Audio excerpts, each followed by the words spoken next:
Барлықтарыңызға сәлем, сіздермен Мадина, менің арнама қош келдіңіздер. Бүгін сіздермен осындай өте дәмді вареная сгущенка қосылған кекс дайындаймыз.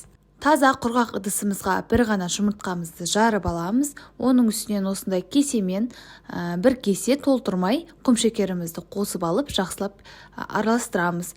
Қолдың көмегімен осылай венчикпен араластырсаңыздар болады, не болмаса миксердің көмегіне жүгінсеңіз де болады. Оның үстінен жарты кеседей сұйық майымызды қосып аламыз, бір кесе толтырмай айранымызды қосамыз, тағы да жақсылап араластырып алатын боламыз. Оңай, миксерсіз, таразсыз жасалады. Дәл осылай қайталасаңыздар, кекстарыңыз керемет шығады. Енді үстінен 2 кесе толтырмай ұнымызды қосамыз. Өлшеп жатқан кеселеріңіздің көлемдері бірдей болу керек. Разрыхлитель қосамыз 1 шай қасық шамасында. Тағы да жақсылап араластырып аламыз. Видеоның астында описание бөліміне тағы да жазып қалдыратын боламын. Сол жерден қарап, көріп жасай берсеңіздер болады. Мінекей осындай орташа сұйықтықта қамырымыз дайын. Енді силиконды формамызды алып, бір қасықтан қамырды құйып шығамыз барлығына. Астын майлаудың қажеті жоқ, өйткені силикон формаға жабыспайды. Егер видео ұнаса, лайк басып, пікір қалдыра отырыңыздар, поделиться батырмасын басып, достарыңызбен әлеуметтік желіде бөлісіңіздер.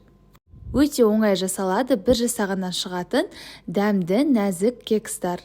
Және де осы вареная сгущенканы қолдансаңыздар, қою өз формасын ұстап тұрады. Жарты шай қасықтан қамырымыздың ортасында салып шығатын боламыз барлығына.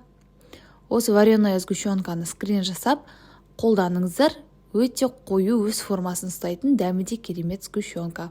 Егер менің арнама тіркелмеген болсаңыз, менің кереметтей каналымды жіберіп алмас үшін, міндетті түрде видеоның астындағы подписаться кнопкасын басып, қасындағы колокольчикті басып, все дегенді таңдап қойсаңыз, жаңа видео шыққанда сізге хабарлама баратын болады.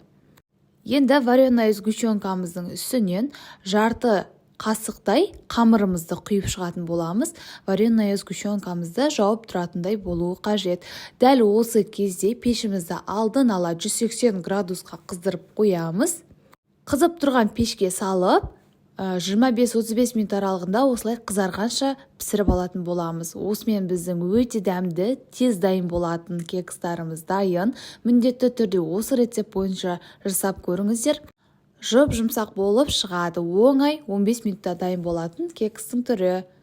Көріп тұрғандарыңыздай арасындағы сгущенкасы ешқандай да түбіне түсіп кетпеген. Осы рецепт бойынша жасап көріңіздер. Астарыңыз дәмді болсын. Сіздермен болған Мадина.